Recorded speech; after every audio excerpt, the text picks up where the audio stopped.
Now, moving on, opportunities and risks. What other new stuff did we find out from Synergy 2013? Well, Citrix has released a new receiver for Windows. Now, as most of you know, the receiver is that little bit of software that runs on any device, whether it's Windows, Mac, Apple, Android, you name it, BlackBerry, Linux. It used to run on DOS, but they've stopped the DOS receiver. That's good. So there's some new features in the new receiver. They've got support for what we call XenDesktop 7, which we'll talk about later in this presentation. Support for new smart card type authentication with the new storefront feature. User experience improvements. With graphics, it's actually going to make it a lot better, especially under XenDesktop 7. Again, we'll talk about that later. There's a new feature called HDX Insight support, which allows you to monitor the performance of users' connections into Citrix, so you can troubleshoot it. Okay, this is a feature that's going to take over from our friend EdgeSight, for those of you aware with EdgeSight. The people that are using Link, which is Microsoft's telephony application, this now supports Link 2013. That's built into the new receiver. Correct. Yeah. Up until now, you could only do it with Link 2010. Now, things you should know have been removed. In the earlier receivers, share file was actually a dock tab, that physically removed it from the receiver, which simply means you just run your own share file app totally separately. It's no longer inside receiver. Also, by default, what they've done is they've disabled COM port and parallel port mapping, which most people don't need these days. But you can turn it on again if you really want to. But it's disabled by default in the receiver. Another new feature they introduced, the desktop player for Mac. Now, we all know that more and more people are buying Mac computers. But how do they actually use a corporate Windows desktop on their Mac environment? Now, with traditional Citrix, you can log in and get a remote desktop. That's not a problem. That works fine. But a lot of people want to be able to run their Windows desktop when they're not connected to the network. So what this desktop player for Mac allows us to do is that the corporate IT person can actually stream down a full version of Windows into a Mac computer, and the Mac computer can simply play that version of Windows inside a window. And what that means is if the Mac is disconnected from the network, they can have a fully running copy of Windows inside their Mac, running at the same time. And you might think, oh, okay, there are other features out there that can do that, like, what is it, VMware's got a player. And VMware's got a player itself. Yep, yep, and there are other products that can do this. So that's, as far as users are concerned, this has been possible in the past. However, as far as corporations are concerned, if they were to allow users to do that, they would have to provide them with a Windows image that they'd need to run inside that player. And then whenever that image needed to be updated, virus checked, or files saved in it, well, the corporate people didn't have access to do that. What the desktop player for Mac allows us to do is the corporate technical people can actually stream down the Windows environment, and if users choose to store data on there, change their profile settings, that's automatically synchronized back to the corporate environment. So one, you get a backup of the data and your settings. Number two, the corporate IT people can actually update that image incrementally. So if there was a new patch for Windows or a security update, instead of having to run around to all those images and say we're going to update them, the corporate IT people simply update a central image, and next time the user logs in, they automatically get that update to their Windows desktop. So this feature has been available for the last couple of years under the product called Xen Mobile, which, oh, sorry, Xen Client. Sorry, Xen Client. You're correct, Craig. So Xen Client allows us to do this on plain Windows boxes, basically, or plain machines. But this has now become available if you're running a Mac computer. It runs inside the Mac. So nice new feature. You simply log in, streams down your desktop, and off you go. Now just be aware, this actual application is only in Tech Preview. Yeah, which simply means you can download it and play with it.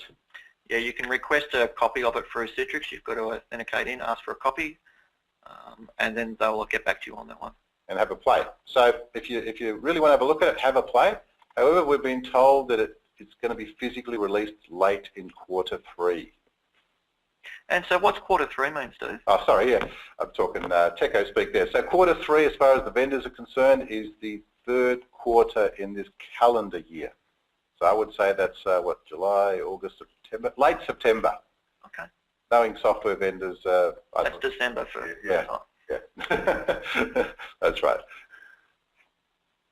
Okay, the other exciting thing that we saw at Synergy 2013, XenDesktop 7. Okay, this is the new XenDesktop environment. Again, for those of you not familiar, XenDesktop is Citrix's virtual desktop environment, which traditionally allowed you to deliver Windows XP and Windows 7 desktops to your users remotely on any device. XenDesktop 7 is the new version of that. What goodies do we get? Improved HD video capabilities, including over 3G networks. So everyone's familiar, if you try and play a HD video from a remote desktop, it doesn't work too well. They've actually put in some technology there which allows you to stream it into the desktop, which gives you a much better experience. So you can literally play HD video even on a 3G connection. Very nice. Apparently the new version of XenDesktop 7 installs in 20 minutes. Great, but I'm here to tell you that's the good part, but it doesn't take 20 minutes to configure. I can contest to that one. Yeah. All right, so 20 minutes to install, but many days and weeks to actually configure. Another great thing, you can actually manage all your applications and desktops from the same console now. Traditionally, there was a whole bunch of consoles to do this. They put it into one console. It's compatible with both Windows 7 and Windows 8, if you want to deliver either of those desktops, or Windows Server 2012, which we'll talk about in a little while. And there's a new feature they're including, which is automated app migration. Now, some of you may have heard of a product called AppDNA that Citrix bought last year. This is a nice product that allows you to take existing applications that might be running on your physical desktops, and by running them through AppDNA, it'll actually tell you whether they're compatible to run in a virtual environment, whether it's a virtual computer, as in virtual PC, or a virtual server. So what they're doing now is that AppDNA will actually come, a light version of AppDNA comes free. Where does it come free, Craig? With the Platinum version. With the Platinum version of XenDesktop. That's correct. If you own Platinum version of desktop, you get a free version of AppDNA. Which will only work on hosted environments, which is the Xen app side of it. Ah, okay, that's a little case. Caveat. Okay, all right, so it'll let you work in a Xen app environment, your traditional sort of Citrix desktop Correct. environment. Understood. So just to confuse everyone, they've brought out new versions. There's a VDI edition, which is the virtual desktop, an apps edition, an enterprise, and a platinum edition. I'm not going to go through it in a lot of detail, but as you can see in this next table coming up, these are the differences between the editions. Just so you can think of it back in the old methodology, VDI is just your virtual Windows desktop. The apps edition is your traditional sort of Citrix server edition, so your Xen app as we call it. Enterprise and Platinum can do both, and they've got a bunch of extra features. As usual, when Citrix makes a change, that means that everyone gets confused and doesn't know which version to buy. Here's the table of how it all works now. Where if you've got a particular version, you want to go to another version. This is probably the reason that a lot of people call us first before they go to purchase their next version of Citrix, because we've got to work with this table and Citrix to work out which version, how to upgrade, and what's the best and most economical method to get from one version to another. There are trade-ups and upgrades available, so do call us if you're unsure. As an example, last year and the year before, if you had Xen app, you could trade your Xen app licenses in 2 to 1 on XenDesktop. That's correct. So you could go from a concurrent user with XenApp, you could trade those for a 2-for-1 to name/device user. Cool. And not only that, you get both XenDesktop and XenApp. Yes, so XenApp is included in the XenDesktop version 7 edition. Fantastic. So yeah, give us a hoy if you want more information about what you should do with your next version. Also, as mentioned earlier, they've simplified administration of all these environments. They've now got 2 tools you need to use for XenDesktop, which is your Studio, which is where you design and build your environments, and your Director, where you actually monitor and support them. Previously, there was a whole bunch of tools that you had to use to get this done. Now, for those of you that are running the traditional XenApp environment, XenApp 6.5 being the current version, they've just released what we call Feature Pack 2. And Feature Pack 2 has got some very interesting features. Number one, it supports the 3D Pro GPU sharing that we mentioned earlier in the piece, so that you can actually have a graphics card come into your server if you do any graphical stuff. There's a mobile software development kit, which I'll show you a little bit later. Link 2013 support, which we mentioned earlier, is available in the new receiver as well. Now this is the cool one that I like. Seamless local app integration. What's that mean, Steve? All right, seamless local app integration. What this means is that you might be running inside your cloud or remote desktop, but there might be some useful applications that are still on your physical machine that you want to use. Traditionally, what you have to do is actually get out of your Citrix session, let's call it, pop back to your local PC and use those applications. So let's say you wanted to burn a DVD-ROM. Well, you need to pop out of Citrix, go to your PC, kick off a burn of a DVD-ROM. Let's say you wanted to use a local internet browser because you wanted to watch some movies. You didn't want to sort of stress the Citrix server doing that. You need to pop out again. So what's really cool with this new feature is you can tell Citrix to go and find the applications in the local computer and bring them inside your Citrix screen. So literally you'll be able to click on Start inside your cloud desktop and you'll see Burn a DVD. And you'll kick off the DVD burning software. It looks like it's running on the server, but it's really running on your local PC. The best part I like about it is you can run local browsers. So you can run Google Chrome if you've got it locally. You can run, what's that other browser called? Firefox, whatever you like. You can bring those into your Citrix session. In reality, they're running on your local machine.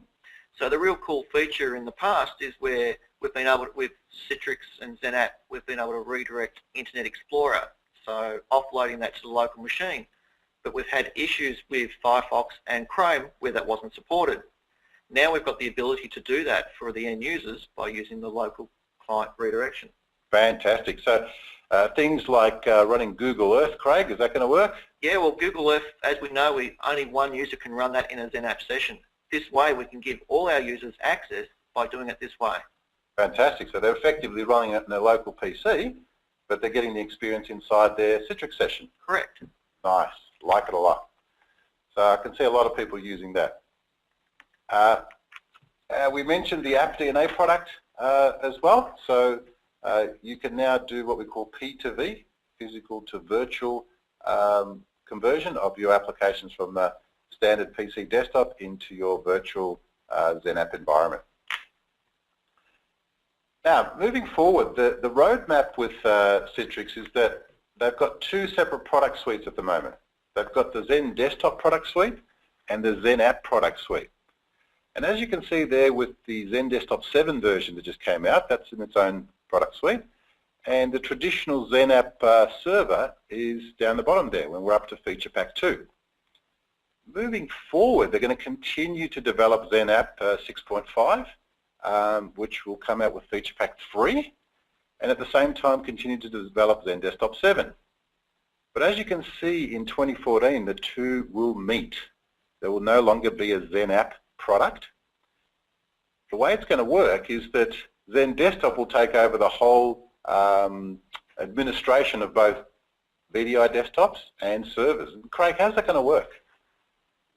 So there will be 2 products, XenApp and XenDesktop, which are incorporated into the one bit of code. Yep. So you can buy XenApp or XenDesktop, but they are one bit of code. So how have they told us it's physically going to work? Like, how are they going to merge the products? From a XenApp environment, you no longer install the Citrix software on top of it. What we now have a virtual desktop agent that will go onto it. So from the likes of a Windows 7, a Windows 8 machine, a 2008 R2, or a 2012 machine, it is virtually a virtual VDA agent will go on each of those machines. So it's as simple as installing a small app? A small app will go on each of those machines to give you hosted desktops or a single desktop. All right. Or publish applications from your server. That's correct. So at this stage, they've taken some products away from the actual XenApp 7 environment. Yep. So it is limited compared to Windows 2008 R2 with 6.5. What we're saying is if you do choose to go with the new XenDesktop 7 product and you want to use it on servers, there are some limitations. Correct. Okay, so you're best sticking with XenApp 6.5 at this stage if you're going to run servers. That is my recommendation. Cool, all right.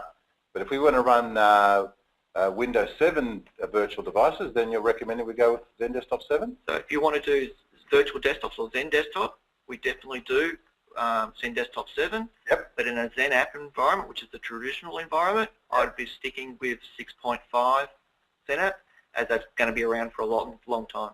Cool, all right. Thanks for that advice, Craig. So moving on, let's just do a quick poll. This is our last poll, I promise. We just want to see what versions of Citrix software some of you are running out there, just to understand what's still being used. So, is anyone running XenApp 5 or below, Citrix Access Gateway, or a Citrix Secure Gateway? For those of you that don't know what they are, you don't need to answer. Okay, we've only got 47 people answering the question so far. That's less. That's cool. That's good. So I'll go ahead and close the poll. A couple more people just doing some stuff now. I'll close the poll and we'll share that out. Yep.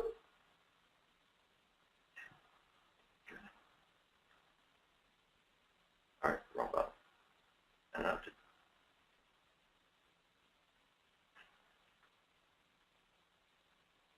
Okay, so almost a quarter of you here are showing that you're running XenApp 5 and below. That's great. Half of you are running Citrix Access Gateway. Interesting. And some of you are still running Citrix Secure Gateway. That's very interesting. All right, we've got some updates on those coming through. So what's the new stuff? What's the new opportunities and risks? Okay, it sounds like we've got a technical difficulty right now where we're still showing the poll screen. All right, we shall fix those technical issues in a second. Sorry guys, we've just had a Windows 8 blue screen of death. No. On the organizer machine, so... That's never happened. Basically, Craig's machine has shut down and said, goodbye, I'll see you in a couple of minutes. Wow, oh, it's rebooting pretty quickly, Craig. Well, yeah. While you're rebooting your Windows 8 machine, I might talk about Windows 8 just a little bit while we're waiting. Thank you, sir. No worries. Very robust, very fail-safe, never lets you down. Not the case. So, I don't know if people have noticed out there, but when you're buying a new PC or a new laptop or tablet device with Windows 8, Windows 8 is fantastic in the touch environment. However, what we're noticing is that Windows 8 is not really fantastic in the corporate environment. They've got rid of the start menu. It all looks very touch-friendly, but unless you have a touch screen, you're not really going to get any big advantage out of Windows 8. What Microsoft has recently said they're going to do is with Windows 8.1, they're going to give us back a few bits and pieces so we can get it working in the corporate environment. But as far as I can tell, they're not going to give us back enough stuff. So what this means is that as far as we're concerned, Windows 8 at the moment does not belong in the corporate environment as a remote sort of desktop. If you're going to run remote desktops, I'd stick to Windows 7. that provides everything that people need in a traditional desktop. However, if you're going to give people a touch device, then Windows 8 may be the way to go. Now, the same applies for Server 2012, by the way. So as most of you are aware, Windows 8 is the same look and feel as Server 2012.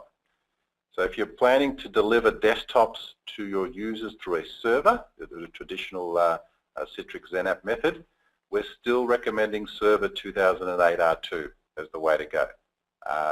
2012, yep, you can have a look at it, but be aware that you're going to have to give your users the heads up that it's a new experience and it may not suit them, so to speak. Craig, how's your Windows 8 machine going? We're all back and alive, and everyone should see the... Okay, good, thank you. So yes, so Windows 8 can recover.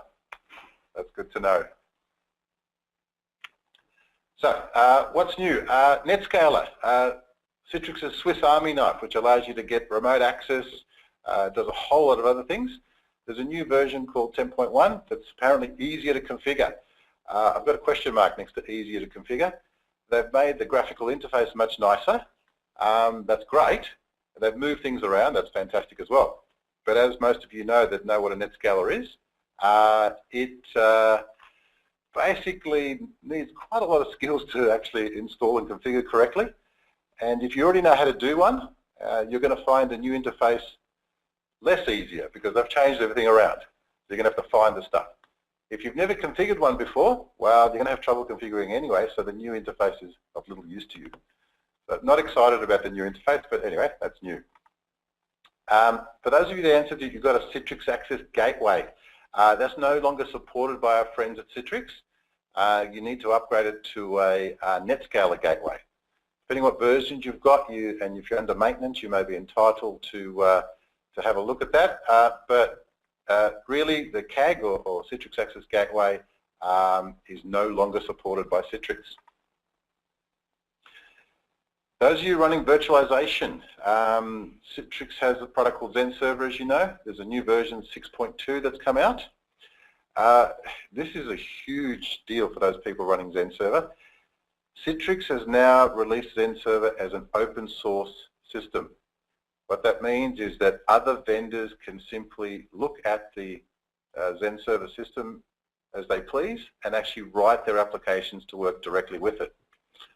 What this means is that Citrix now is actually stopping to develop certain aspects of XenServer but continuing to develop other aspects.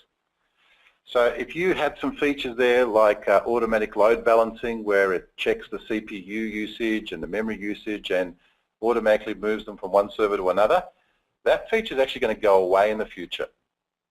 The reason being is as far as Citrix is concerned, there are other vendors that write much better programs that can do that for you, that integrate with XenServer. So instead of trying to write their own, they're saying, we've just opened it up for everyone else to do it. We're going to give away XenServer for free. And if you want any of those extra features, go and speak to the other vendors that do it really well. So that's what's going on with XenServer 6.2. So if you're already running 6.1 or below, please don't just go and upgrade it and then see what it does. Check the release notes to see what's actually going to happen before you upgrade to XenServer 6.2. We mentioned the AppDNA application, which allows you to easily check and migrate existing applications into your environment. This is now included in XenDesktop and XenApp Platinum. If you've got that product, you actually get a free version of it. A light version of it, yeah. Other things you need to know, if you're running Office 2013 in your environment, it actually requires 20% more resources.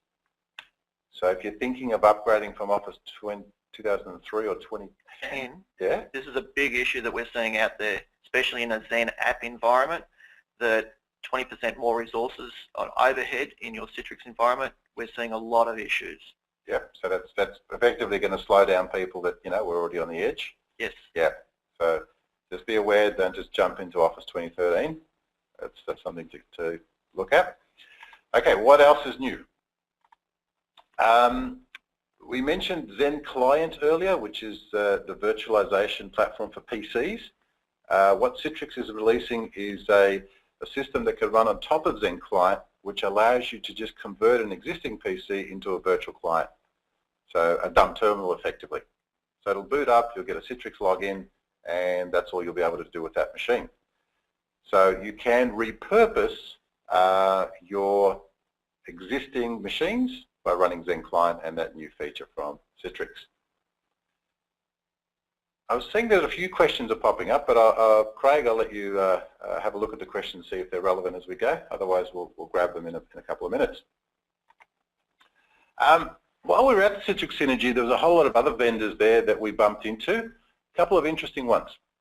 Atlantis is a company that does what we call diskless servers, and they mainly work with VDI environments.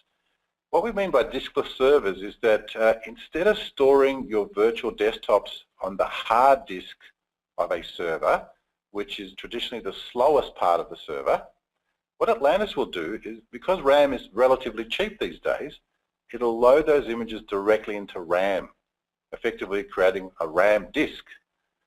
Those of you who have been around for a long time, you remember that was available in DOS. This is RAM disk for network servers. Correct. So from a high level, it's basically deduping each of the virtual machines on the fly. Oh, okay, so it's not like we're taking up the same amount of memory as we would take up in disk space for every machine, so we'd have to put gigabytes and gigabytes of memory. It'll actually deduplicate the memory. It's deduplicating the machines on the fly, so reduces the space required. So if I've got one machine or 50 machines, it's not going to take up 50 times the memory. Correct, and it also gives you a performance improvement of up to 50% users in a VDI environment per machine. Per machine, so I can get 50% more users per machine. Correct. Fantastic. All right, so something worth looking at. Yeah. We'll be testing it here, and we'll let people know how it's going. But interesting concept to run your machines in memory rather than using disk. We bumped into our friends at Trysir, who traditionally do thin printing across the wide area network, and they showed us their new thin scanning technology. So if anyone has the need to run scanners where they're scanning documents in for document management purposes, the thin scanning solution is available now. Gotcha. App streaming is a feature that Citrix came out with a few versions ago, which allowed you to package your applications and send them down to either a physical desktop or to a XenServer as well. XenServer as well, okay. Citrix is going to stop development of app streaming. If you're already running it under XenApp sort of 6 or 6.5, you're okay, but once you go to XenDesktop 7, it is no longer. So it won't work in Server 2012, it won't work in Windows 8. And the reason they've told us is that they'd have to totally redevelop it from scratch to work in these two new environments, so they're stopping development. Now, what are you going to do if you still want that feature? Citrix is saying use Microsoft's AppV instead, which does the same thing. And AppV has been available since XenApp 6 anyway. So if you're already running AppV, that'll continue to work. If you're running streaming apps, sorry guys, bad news, they're not developing anymore. You're going to have to convert to AppV. So if you're using the likes of AppDNA, that will automatically sync and hook into AppV automatically. Oh, okay, so you can take your apps and make them AppV apps by using AppDNA. Yeah. Fantastic. All right, so that's handy. At least they've given us that feature. Okay, a few other new things. I mentioned it earlier, a new product called HDX Insight. Bottom line, if you're administering a network and you want to see what people are doing and how they're performing, this is a new feature that's available through the NetScaler product that will monitor exactly what users are doing in real time. And the cool thing is it's integrated into the new management tool called XenDesktop Director. So your help desk people and your administration people can actually get useful information about what's going on with their users live and historically. Okay. That's pretty cool. So Craig, what's happening with EdgeSight that sort of do that? Oh, EdgeSight's still around, but they're doing more and more with the new insights, so they're phasing it out slowly. So it's still there, but they're phasing it out in preference for the new HDX Insight. Fantastic. There's new features on HDX Mobile, which means your mobile experience is now improved. We mentioned HD video with 3G earlier. A lot of other automatic stuff that's coming in, like if you're running a traditional mobile application, let's say you're running an application in your iPhone, whenever you click inside a field, the iPhone knows to pop up the keyboard. They've introduced that inside Citrix now as well. So if you're clicking inside a traditional application and it's editable, it can now pop up the keyboard automatically. Very nice. So you're saying, Steve, that I can have an application published in XenApp that can actually automatically redirect to my local appliance and use its GPS fields? Yeah, that as well. So you've got native GPS functions. So if your device has GPS or has a camera, you can actually push those systems through to your server application. Wow. So yeah, you can take a picture as an example and it turns up inside your server application. If your server application knows how to use a GPS, then the GPS data can automatically be redirected to it as well. So if anyone's written any applications that do that, there's now a new software development kit that allows you to further extend that. And what that basically means, if we have a look at a quick example here, you may have an application that actually runs very nicely with graphics on an iPad there, or an Android device actually, but you can't really see all those settings and pictures inside a mobile phone version. You can have the mobile phone version display more appropriately. As you can see, the one on the right has basic menus and doesn't have all the graphics. You can even convert traditional Windows applications, which, you know, they don't really run that well on a telephone, and again, make them mobile aware. So you can redo the menus with your software development kit, put a new front end on it, and continue using those applications in the back end. Okay, we are running behind on time a little bit, I think, so we'll just move along. When we were at the actual Synergy in the US, they showed us this little slide here where they had the logo for Windows, Apple, Android, what's that little 5 again? That's the HTML5. HTML5, yeah, and file access. And they said, well, what we're allowing you to do is get access to any of these applications on any device, basically. Any user on any device, any Windows app or desktop. What they did was they actually combined all those logos and came up with this one. So that's all of it mashed together.